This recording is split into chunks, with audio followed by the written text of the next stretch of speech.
I'm Frank Partnoy, and I'm the author of Wait, the Art and Science of Delay.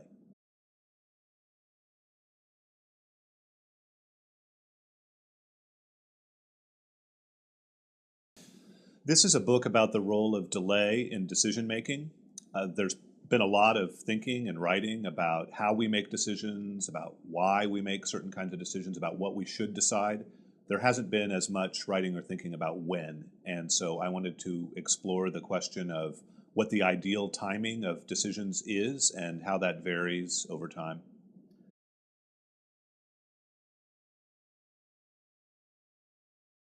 There's a tremendous literature on decision making generally going back for decades, and I teach decision making and do research on decision making primarily in the business and financial area. And one of the challenges of WAIT was trying to stitch together different aspects of the decision making literature to try to understand different buckets of time, to try to pool together behavioral economics and psychology and neuroscience research as it relates solely to decisions that take milliseconds, and then do the same thing for decisions that take seconds, and then the same thing for decisions that take minutes, and so on as the temporal time frame is elongated. And so one of the challenges was to read widely and try to understand all of these literatures and what their connections are, and then also to look more recently at what I'd call a pushback in various aspects of decision sciences against the idea that snap decision making is good or is always good. In the last several years, a number of researchers have shown, I think, quite compelling evidence that 2 seconds is not the optimal time for all decisions. And so I wanted to bring those decisions, that decision literature and that research also to bear, some of which, frankly, is not published. And then in addition to the literature, I also wanted to find real-world examples and interview people who have confronted the crush of technology and 24-hour news media and email and social media and the internet, and who have been successful in confronting this crush of technology and continue to make good decisions. And so I wanted to weave together with the decision-making literature a series of interviews with successful CEOs and senior executives and senior political leaders to try to understand how that capacity to make good decisions in the teeth of technology relates to the recent literature.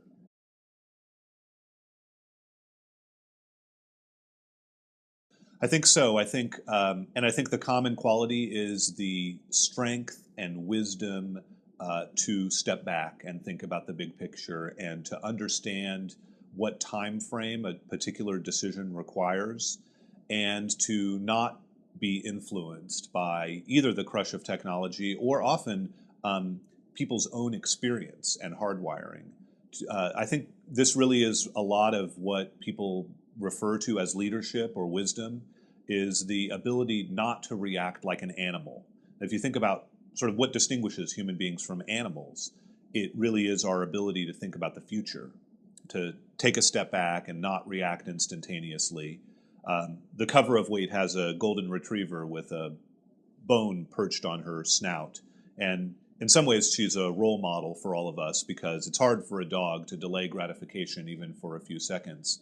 But also, one of the instructive aspects of that photo, I hope, is that we can do better than that dog. And I think what a lot of leaders understand is that one of the reasons they've become successful is that when they're confronted with something that other people might think of as a crisis, they're able to take a moment and step back and understand that it's really not a crisis, that this is a road that people have been down before, and that if they take some time, that they'll be able to maneuver in a much more skilled, adept, thoughtful way. And also, frankly, that they're able to think more carefully about the future consequences of quick action. That they, again, it's this human capacity to contemplate the future.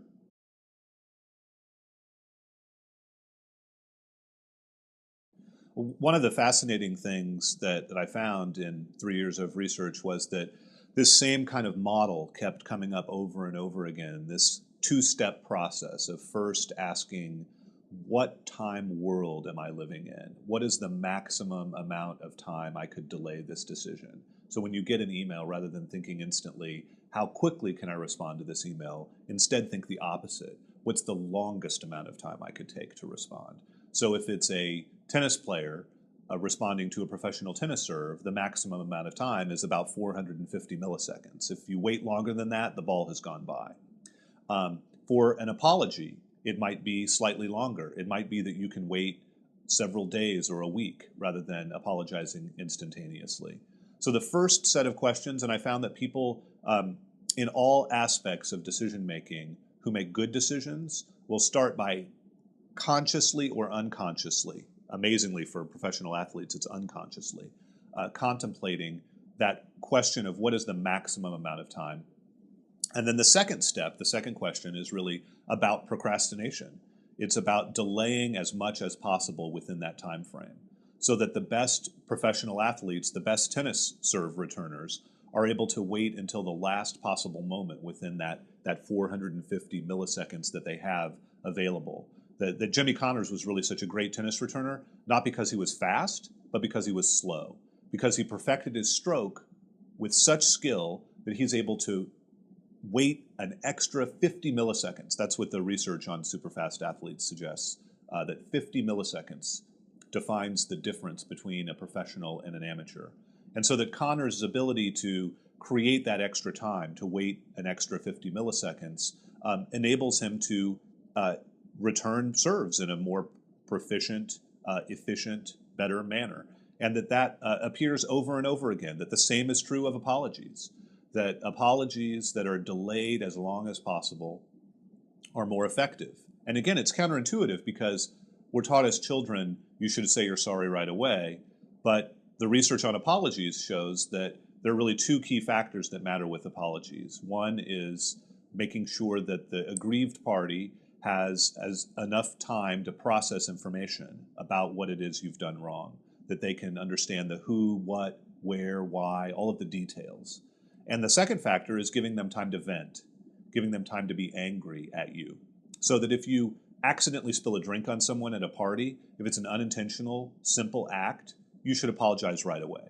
But if it's a complicated act, if it's intentional, if it's infidelity or a serious transgression at work, that you actually want to do the opposite, that you want to ask this first question, what's the maximum amount of time I could wait until I apologize? And then second, you want to procrastinate. You want to delay your apology until the last possible moment. And in the book, I go through a number of examples of politicians and entertainment stars who apologize effectively or ineffectively. And one of the key factors, as research suggests, really is, are they able to figure out the right amount of time to delay and then delay that long?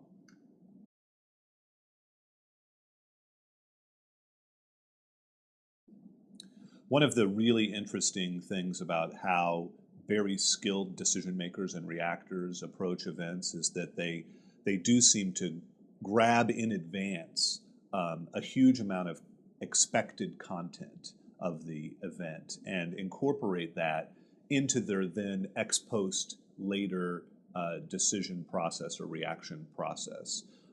This is what Gary Klein, the research psychologist, calls a pre-mortem, not a post-mortem, a pre-mortem. In other words, to in advance try to understand how something might go wrong, to try to intuit ex ante what kinds of factors might matter to your decision when it happens ultimately, and to prepare yourself for that so that you won't be subject to the foibles of your own hardwiring.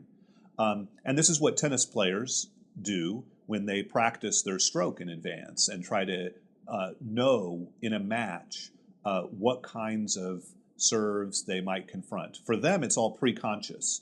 Benjamin Libet, the neuroscientist, showed that there's a 500 millisecond consciousness barrier, so that they're not going to be able to think while they're returning a serve. It's simply not possible for human beings to engage in conscious thought in that short a period of time. but that the same kind of pattern holds when we are able to engage in conscious thought, that we can plan for the crisis moment, to imagine the worst case scenario. It would have been nice if banks had done this in advance of the financial crisis. Unfortunately, they didn't. Some of them are using the pre-mortem strategy now. But effective decision makers in all aspects of life do this. Bill Belichick, the coach of the New England Patriots, is a great example. He is extremely well prepared for high-pressure situations at the end of games. He constructs pre-mortems. He reads the literature on when you should go for it on fourth down. So he knows exactly what to do at the end of games so that when he faces the pressure, the crush of his own biology, that he will be able to respond in a way that is thoughtful, even though he might not have the capacity for actually thinking all this through, because he's done it in advance. And one of the things that you do during a pre-mortem when you're trying to anticipate being in a situation is thinking through the context of that situation so that you understand the substance of what might confront you. So that a bank, for example, might think in advance, bankers, the leaders of a bank, the risk managers, might think in advance, what should we do if housing prices decline 30%? Let's construct a pre-mortem. Let's ask the question, let's imagine that we've lost $100 billion, and let's try to understand why it happened and what we should do. Let's think about all of that in advance so that when we're put in this kind of crisis mode, that we won't just react based on our biology, that we'll sort of be prepared for it.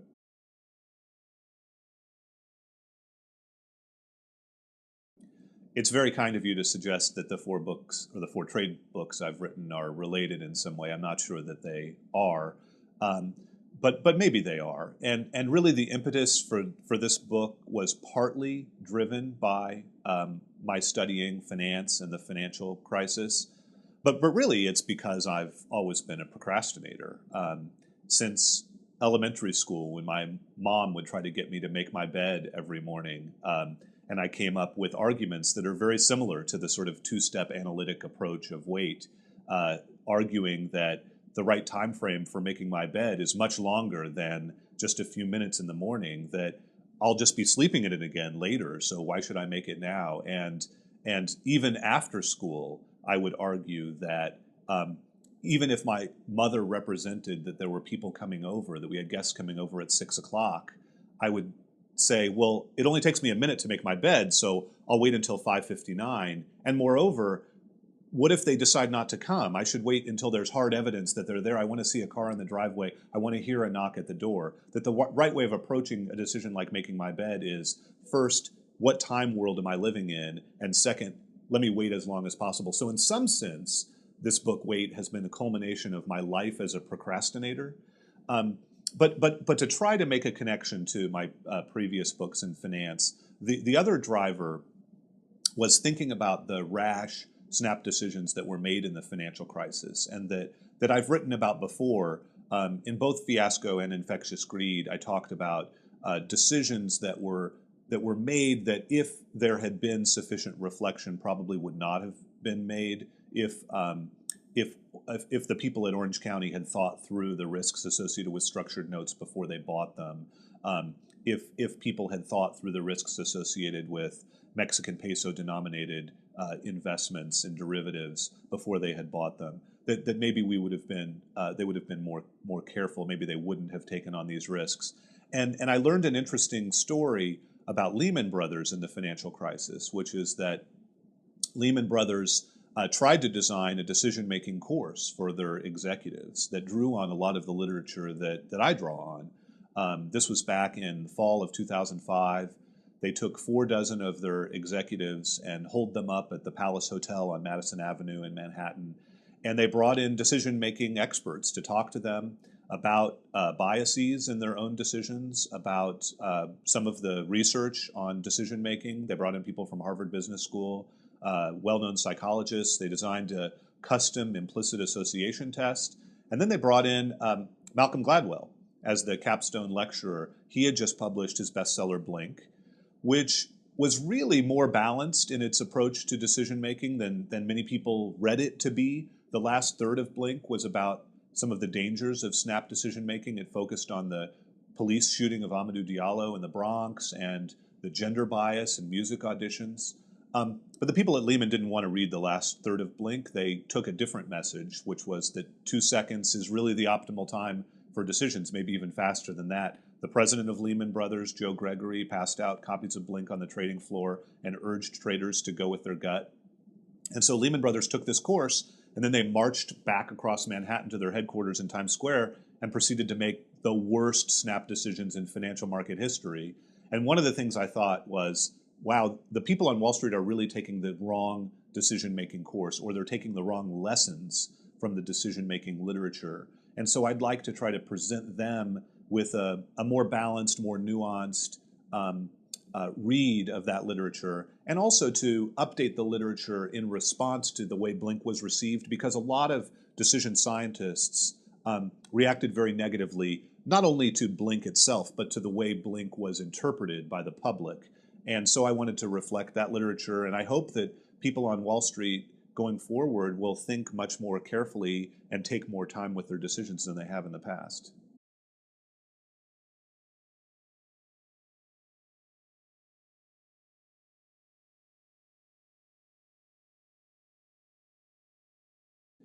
Part of what's happening when we have decisions that require only milliseconds is entirely preconscious. So this is us where we really are acting like animals. We don't have the capacity for conscious contemplation, so we're reacting instinctively. This is the firefighter arriving at the scene and not making a decision. When Gary Klein first did his initial study for the military and started doing field work, asking firefighters about their decision making, they were puzzled because they said, well, I don't know when I've ever made a decision. They simply didn't understand what the military and Gary Klein were talking about, because what they were doing was all at the preconscious milliseconds long level. And this is where we really do harness our hardwiring, our biological fight or flight reactions.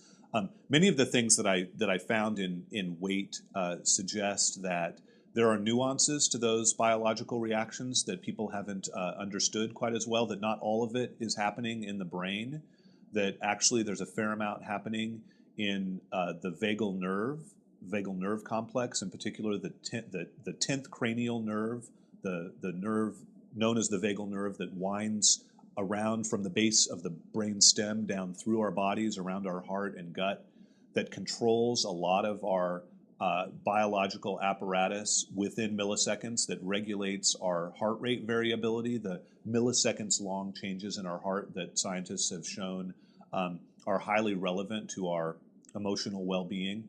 It was an interesting study that I found that Stephen Porges and others had done of infants, where he had taken a group of 9-month-olds and had tested them in various standard ways using the Bailey Infant Scales development test, which tests responses to different kinds of stimulus, playing with toys and so forth.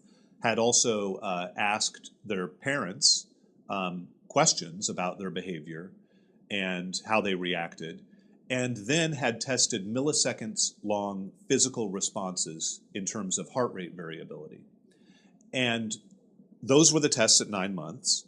Then he brought these same kids back at age 3 years and studied which of these tests predicted their emotional states or their behaviors at age 3 years. And one of the amazing things that he found was that the Bailey Scales tests weren't predictive, that what parents thought of their own kids, how they answered these survey questions, weren't predictive, but that what was predictive was heart rate variability, that having a highly variable heart rate, that sort of being able to quickly accelerate and quickly decelerate would predict whether a baby, and now a 3-year-old, would have good emotional health.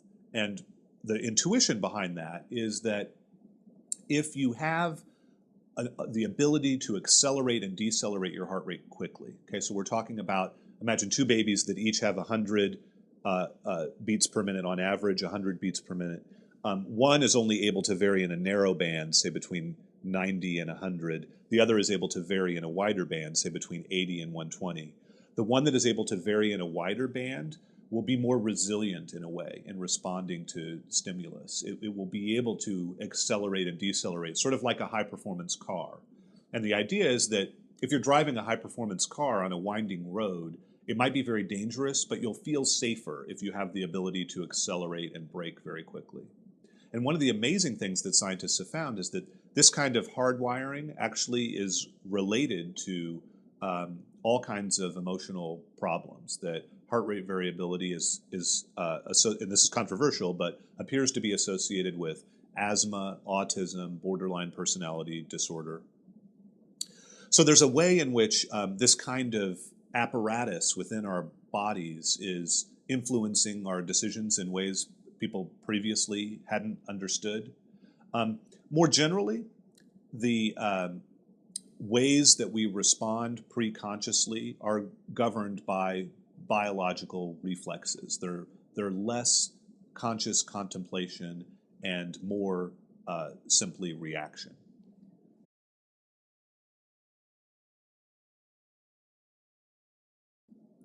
So of course, some people will take these findings and try to fight against their own hardwiring or find a pill or exercise that we can do that will resolve this in the same way that when parents learned about Walter Mischel's research in his marshmallow experiments showing that 4-year-old children who could delay the receipt of a second marshmallow for 15 minutes performed better on standardized tests later, that those parents tried to get their children to wait 15 minutes for a second marshmallow, we'll all be tempted to say, oh, I need to figure out how to change my heart rate variability. And this is all very much cutting edge now. It might be the case that in the future we'll use heart rate variability as a measure of mental health in the same way we use blood pressure or cholesterol as a measure of physical health. But it is quite preliminary. One of the things that it has justified is a kind of approach to physical health that a lot of people use anyway. Exercise, meditation, yoga, these have all been shown to be associated with this kind of heart rate variability response. Part of it is, again, hardwired. So we have here, as in many areas, a debate about nature versus nurture. But part of it we clearly are able to affect. And even if we can't affect it, we can understand it at some level. So that one of the things that Stephen Porges has shown is that safety is incredibly important to the development of infants and young children. That one of the things that can happen with the vagal nerve is that young kids and infants can respond very negatively to serious stressors, to a gunshot being fired or to being screamed at. And that what we regard as scary might not be what their body regards as scary. So that if we're trying to find rules, it might be that we're so far along as adults that it's too late, although there is some evidence that exercise and meditation can improve our own heart rate variability. But as a policy measure, one of the most important things that we can do is try to understand this for the next generation, for children. And although we might not think that a scary Halloween mask is really scary, if a young child or infant's body is responding to it with a shutdown reflex, then it is scary. If we're screaming, get your hand away from that stove, that hot stove or that knife, because we think that it's going to protect our child, that we might actually be doing the child a great disservice because our intonation, our loud voice, our threat might trigger a kind of vagal shutdown response, much like a reptilian response that can have negative repercussions later on. So it's something that that is, again, very much a cutting edge set of research, but hasn't yet found its way into a lot of policy literature, and yet is very closely related to the literature that has about our brain reactions and neurological responses. And so I think it should be. I think it's something that we should put on the table for thinking about in our own decision making.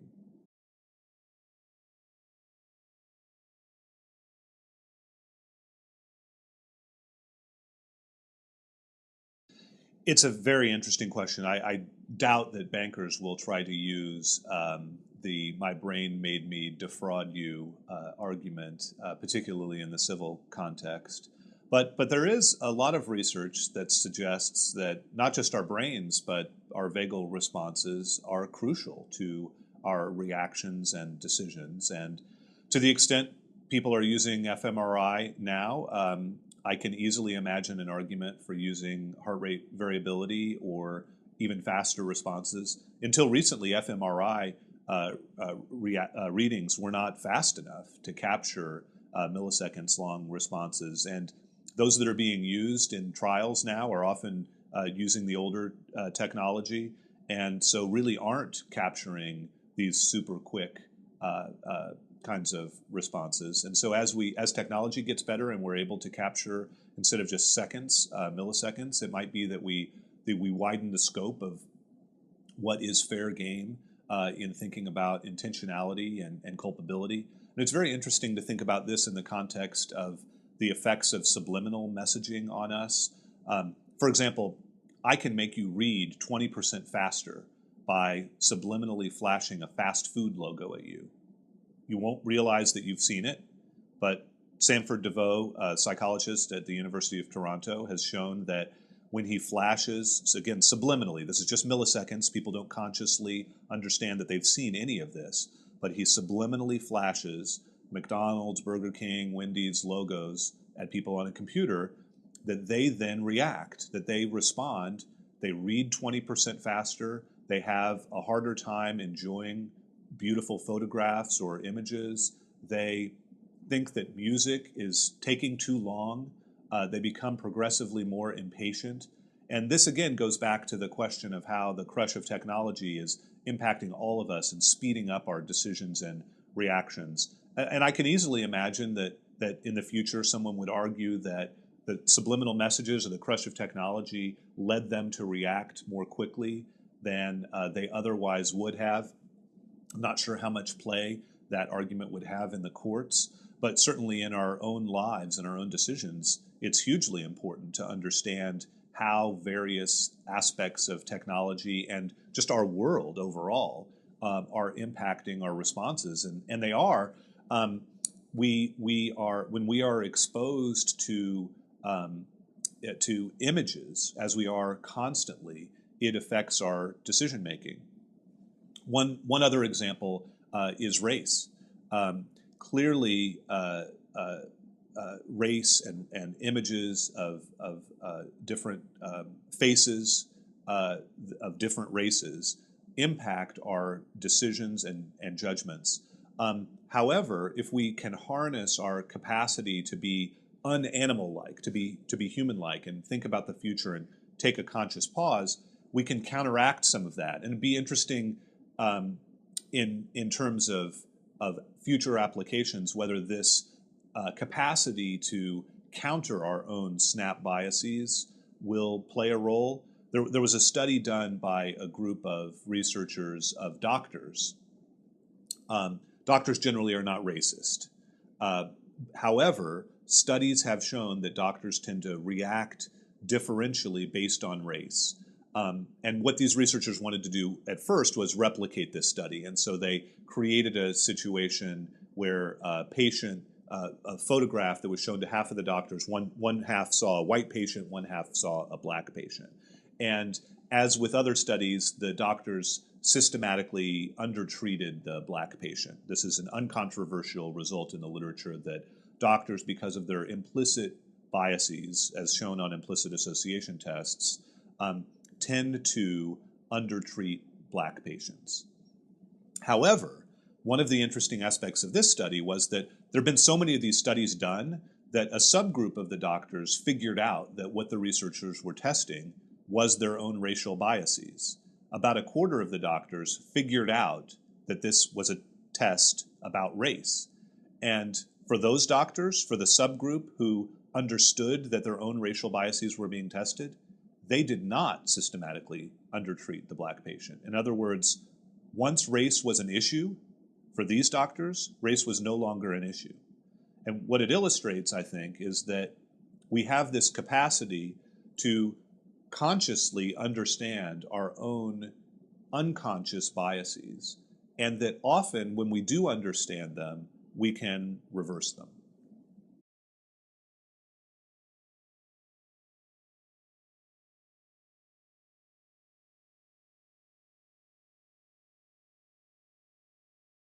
I'm a finance person, so one of the things I did for Wait was interview people in the financial markets, and particularly high-frequency traders. High-frequency trading is now 70% of the U.S. stock market. This is trading that occurs in just milliseconds. And I found an intriguing example that involved a company called UNX. UNX was at the bottom of the league table charts in terms of execution. Their strategy involved high-frequency trading of small-cap stocks. And their chair, Andre Parold, was the head of Harvard Business School's finance faculty at the time, a very, very smart guy. And he decided that the company needed a new CEO and needed someone who thought outside the box, who would be creative. And he hired a man called Scott Harrison, who not only had a lot of experience as a computer programmer and high-frequency trader, had built a lot of complicated algorithms. He also had been an architect at Skidmore, Owings, Merrill. He was a chef. He was a gifted carpenter. He was a Renaissance kind of guy. So he was brought in, and he reworked all of the computer algorithms, rebuilt the computers, and set them up in a small office in Burbank, California, 3,000 miles from the New York Stock Exchange, flipped the switch, and suddenly UNX went from the bottom of the league tables to the very top of the league tables. And Scott Harrison was a hero, and everyone was very, very happy.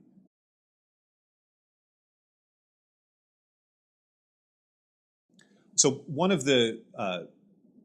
the reason they were able to be so effective was essentially that there's a kind of war game taking place in the financial markets where this computer algorithm is fighting this computer algorithm, and they're trying to be faster, but they're also trying to be better. They're trying to trade stocks as cheaply as they can. They're also trying to take advantage of information that's available in the marketplace. So there are a bunch of different factors: how fast you are, how much information you're able to glean, and what everyone else is doing. And Scott Harrison's new model was able to outperform on all of these axes. It was able to execute trades at lower prices, and it was able to take advantage of information in the market, and it also, frankly, was able to outcompete these other computer algorithms. You can think of it as sort of almost like a sporting event where all these computers are lined up and they compete against each other, and he had built a computer that was more powerful, faster, better, and so they were able to make more money. They were able to execute stock trades at cheaper prices and outperform.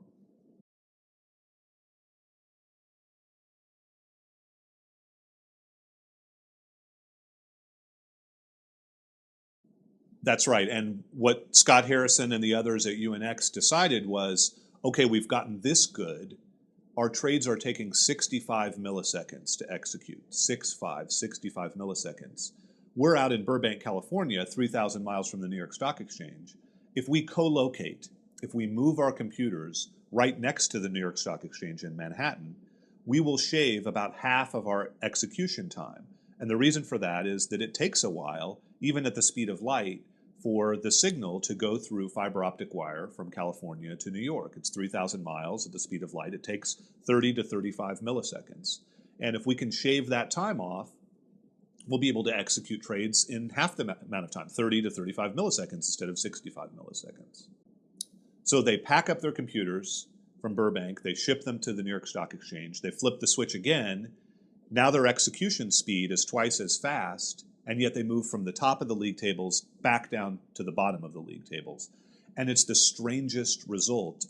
People in UNX can't understand it. Andre Parold and Scott Harrison, who are leading the company, who are two of the smartest people in the financial markets, are puzzled by this. They bring in their engineers to try to understand what's happened. And then Scott Harrison, the Renaissance guy, the outside-the-box thinker, says, hold on a second, why don't we try something radical? Why don't we try telling these computers to slow down, to run at the same speeds they had run effectively when it was taking them longer? Basically, what he's telling them to do is to procrastinate at the speed of light. He's telling them to go back to 65 milliseconds. So they do this. They slow down their computers. And when they slow down their computers, they go back from the bottom up to the top. And the rationale for this very strange result, that being slower is better, even in the high-speed, high-frequency trading world, is that being the first mouse can be incredibly dangerous if there's a feral cat around, that there's a first mover disadvantage. If you're the first mouse, you're eaten by the cat, and the second mouse gets the cheese, that there's a second mover advantage. And the reason for that has to do with the nature of this war game between the high-frequency algorithms, that sometimes what these high-frequency traders are doing is sort of like what a fencer is doing, faking the first move. If you respond to that first faked move, you'll react incorrectly. And so some computer algorithm might be pretending to buy in the first few milliseconds when really it wants to sell, or the opposite, or it might be implementing some strategy that suggests or might suggest to a less sophisticated algorithm that there's new information coming into the market, so everyone should buy, but actually they want to sell. And so the advantage that UNX got was taking an extra few milliseconds to step back from the fray, to let these other computers execute their potential trickery, their other strategies at very, very high speeds, and then step in at 65 milliseconds. Now, one of the really intriguing things about the high-frequency trading market is that although 65 milliseconds was the optimal strategy for a brief time for UNX in this particular market, it wasn't for long. That there's a kind of optimal amount of delay that shifts and varies over time based on who else is playing in this war game, based on what kinds of opportunities are available, based on what information is coming into the markets, and that is variable over time. And so there's evolved an industry in what is called managing latency. Latency is a kind of very high-speed delay, and it sounds crazy in the context of high-frequency trading, but it's actually quite common in all of our lives. When you ask someone via the web to work on your computer, they ping your computer and they might send a packet of data to your computer. If your computer isn't ready for it, can't operate quickly enough to process it immediately, if it arrives too soon, that's disastrous. It gets lost. So one of the things that computer hardware designers will do is build in a certain amount of delay at different times. Software as well, certain amount of delay depending on the relationship between computers. The same thing is true in telecommunications. If you're talking on the phone, the sound of your voice is being delayed. We cannot hear a delay of 150 milliseconds. So the telecommunications companies could speed up their signals. They could have the delay be only a few milliseconds, but why would they spend that money if we aren't hearing it? It's the same sort of rationale for why we wouldn't pay extra to have a package delivered overnight arrive at 8:59 a.m. versus 9 a.m. It's not worth it. Arriving at 9 a.m. is fine. And it's the same sort of idea in telecommunications and lots of technology where you're optimizing delay. You're paying for a certain amount of reduction in delay, but not the maximum amount.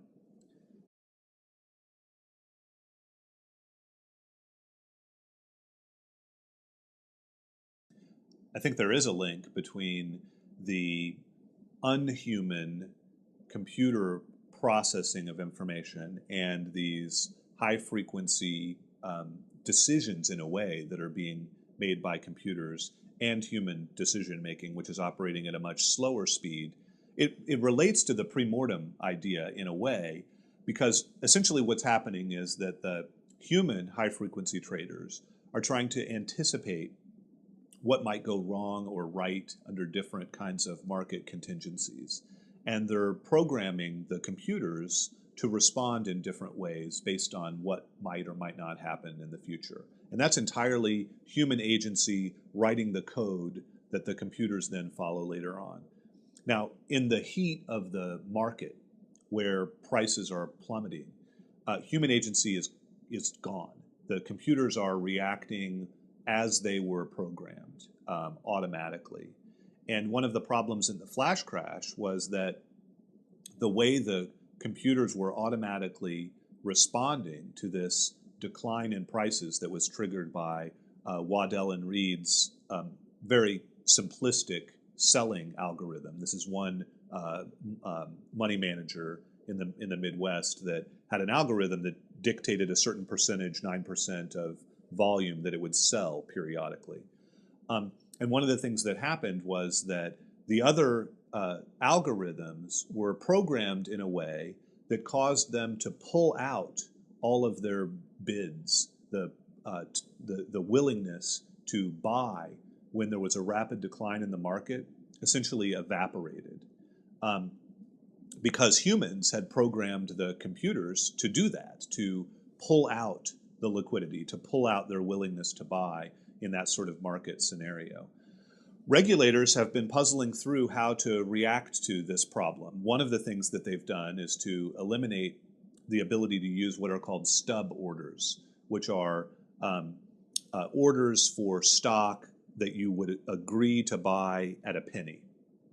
And it was a way to comply with a requirement that you, as a market maker, have a two-sided market, that you'd be willing to both buy and sell stock. But some people in the market were effectively complying, but not really complying, by saying, okay, I'll buy, but I'll only buy at a penny, which is why the stocks, some of these stocks went from $40 a share instantly down to a penny a share, because only those stub orders at a penny a share were the only ones remaining in the market. Regulators have said you can't do that anymore. You can't use stub orders. But they've been puzzling through what you do when the computers, basically the bottom falls out of the market and the computers are no longer willing to step in at a certain price. And one of the things that regulators have been thinking through is both using delay, using a pause, and also using certain kind of barriers in the market, which would prevent trades from going below a certain level, say 5 or 10% below where the market was for a certain period of time.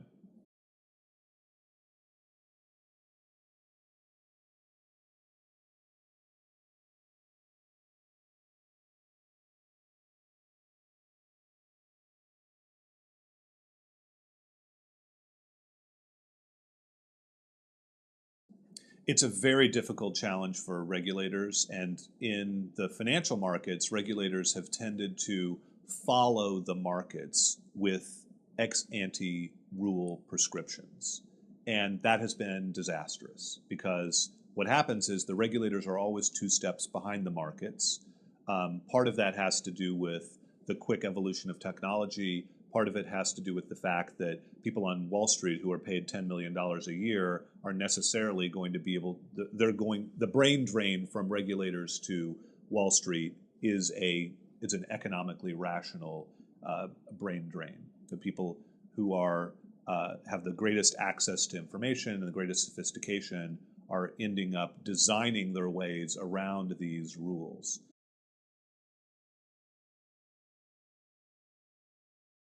And politically disastrous, because essentially what's happened is that regulators are always looking at problems that have long passed and are regulating yesterday rather than regulating tomorrow.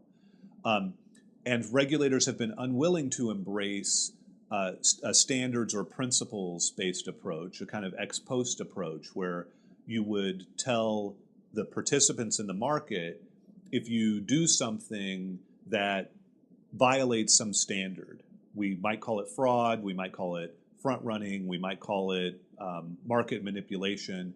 But if your algorithm does something that satisfies that standard, then you will be prosecuted for it after the fact, or you'll be subject to litigation. We can't specify what that is, we can't tell you what the time frame is. We have no understanding of what it might be in the future, but we're going to leverage off of the Holmesian notion that the law is a prediction of what a judge will do.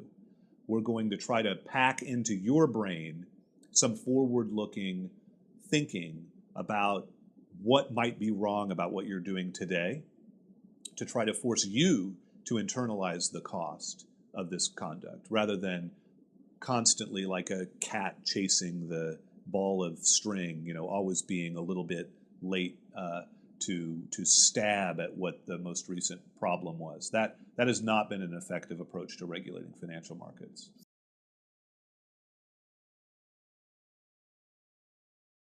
Yes. So one of the problems that we've observed over the last couple of decades is that as the compensation structure on Wall Street has become much shorter term, not surprisingly, the incentives and behavior have also become focused on the shorter term. So whereas in the past, partnerships on Wall Street would take into account 10, 20, 30-year consequences. The measure of compensation was really the career, not the year. That the agency costs within those institutions were much lower because they were the ones internalizing the costs. As the investment banks and banks became larger, went public, had a wider investor base, raised more capital, the incentives started to change dramatically to be focused on quarterly results and on annual measures of compensation. And even more importantly, within institutions, individuals no longer suffered the consequences of taking excess risks. So whereas 20 or 30 years ago, if a trader took on a risk that could have bankrupted the institution, everyone would have the incentive to, well, let's stop that from happening, right? Let's monitor that person very carefully. Today, the parties that care the most about this sort of disaster are diffuse shareholders, or really it's the taxpayer base that ultimately has to bail out the financial institutions, and that isn't the same kind of concentrated focus. And similarly, you've got within the institution, you've got traders at a relatively low layer within the organization who are taking increasingly complex risks that are short-term in nature, or rather that have short-term positives, short-term payoffs, and then potentially very long-term tail risk on the downside. So positive gain today, I get a big bonus check in 1 year. There's some risk, but that risk is being pushed off or externalized into the longer-term future. And that's a recipe for disaster. Some of this could be solved privately through private ordering. Some institutions are moving towards different kinds of models, and hedge funds now are, which by the way did not create a lot of the trouble during the financial crisis, are structured much more like the partnerships of yore were structured. There's a move to break up banks so that they will be smaller and structured differently. And there's a move within banks to try to make compensation be longer term in nature, to try to have longer vesting periods, to try to extend this period so that individuals don't have these skewed short-term incentives. But also a lot of it is being driven on the regulatory side, that regulators are saying, we have a serious problem within these institutions, and so we need to do what we can to minimize these agency costs at the lower levels, but then also extend the time periods, the relevant time periods of thinking about costs as long as possible into the future.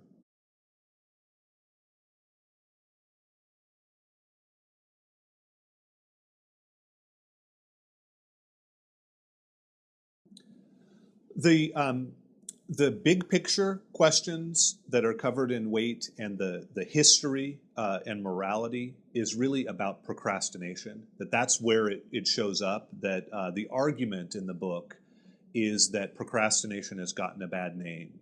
And that if we look back historically, procrastination was often regarded as a source of wisdom, that all of us are in a situation where inevitably we will have to procrastinate. We have more things than we can possibly do at any point in time, and we have to put them off. So the key question is not, are we putting something off? We'll always be putting something off. The question is, are we putting the right things off? If our closet is dirty, is that because we're lazy and just lying around on the sofa, or is that because we're working on a cure for cancer or spending time with our families?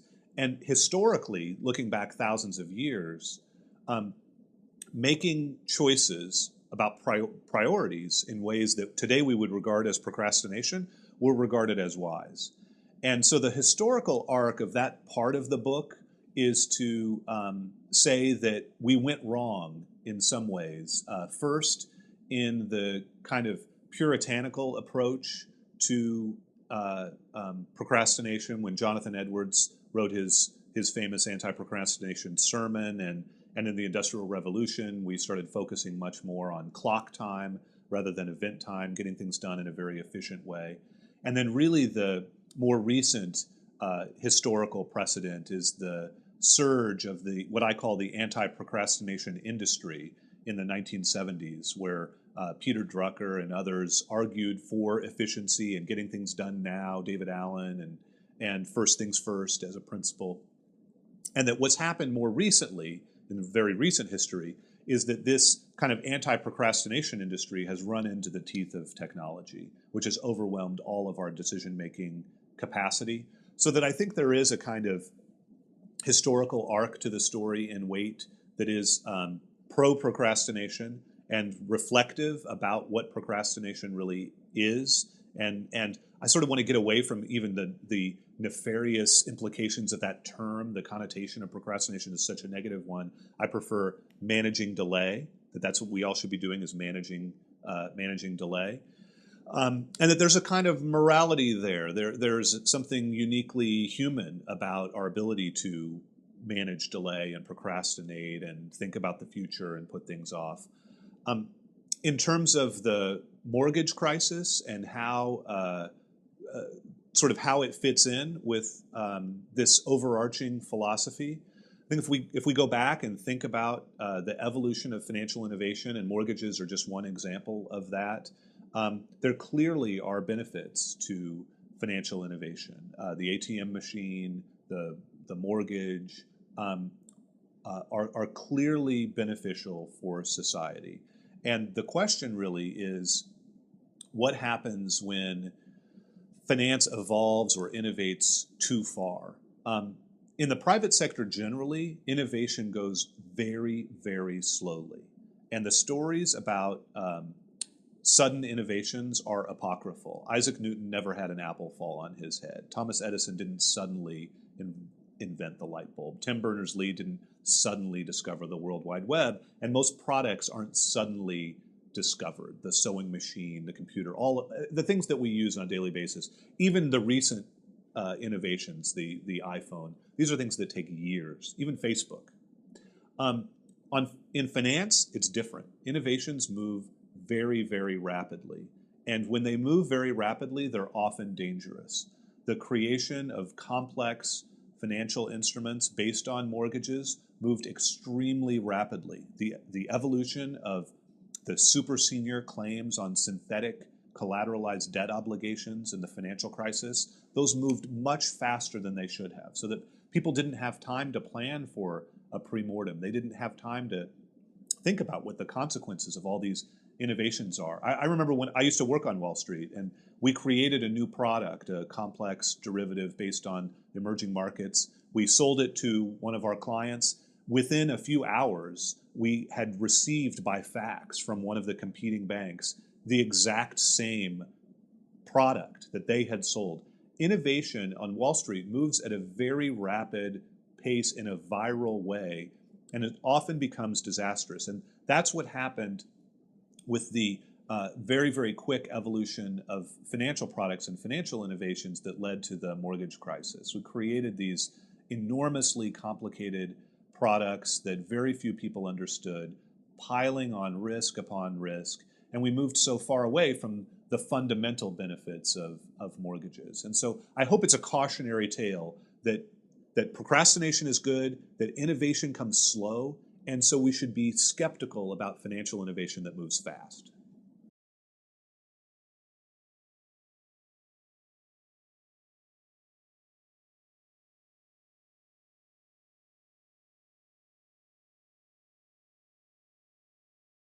I hope that same logic works here.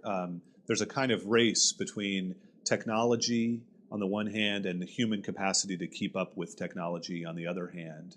And we have the capacity to take a step back and understand how we need to evolve and how we need to move and how quickly we should be moving. I have a lot of faith in the resilience of human decision making and our capacity to understand our own biases and the problems with our own snap reactions. So I'm hopeful that we'll persevere. If you think about sort of what kinds of muscles we've been exercising in recent years, increasingly we're exercising our sort of intellectual fast twitch fibers, and those aren't the ones that are necessarily the best for the kinds of races we'll have to run with technology. Many of us will have to use technology at a very fast pace, but we'll always need leaders and crucial decision makers to use their slow twitch intellectual fibers to take a step back and engage in conscious contemplation. And in order to be able to use those effectively, you have to exercise them.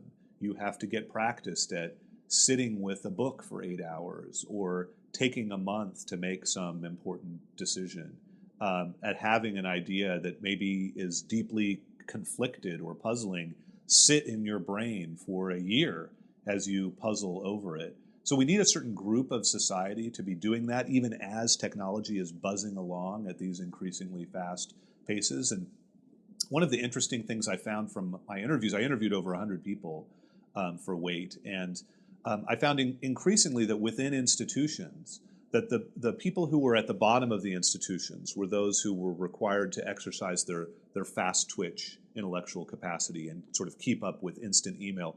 They were reprimanded in some ways for taking a step back and thinking, and that what power is and moving up within the pyramid of an organization is partly driven by the ability of the person to carve out time to make more strategic decisions, to not be subject to the expectation that they'll immediately respond to an email or a phone call.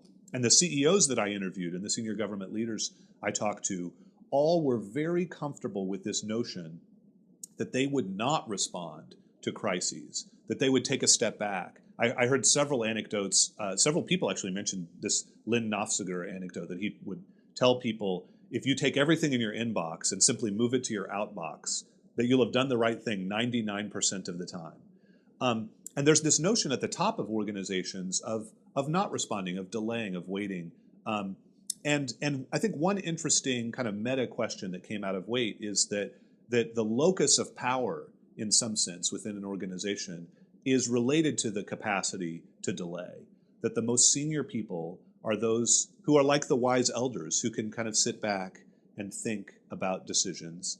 And that what the people at the junior levels of an organization should be doing is, as much as they can, satisfying the immediate needs of the job, but also carving out the capacity for delay, the ability to take a little bit longer with decisions. So hopefully, if there's one kind of overarching message, it's that as we're learning more in our careers, as we're moving along within organizations, that delay is a kind of important asset, and that we should build these long, slow twitch muscle fibers in order to enhance our own capacities to delay and move up the ladder.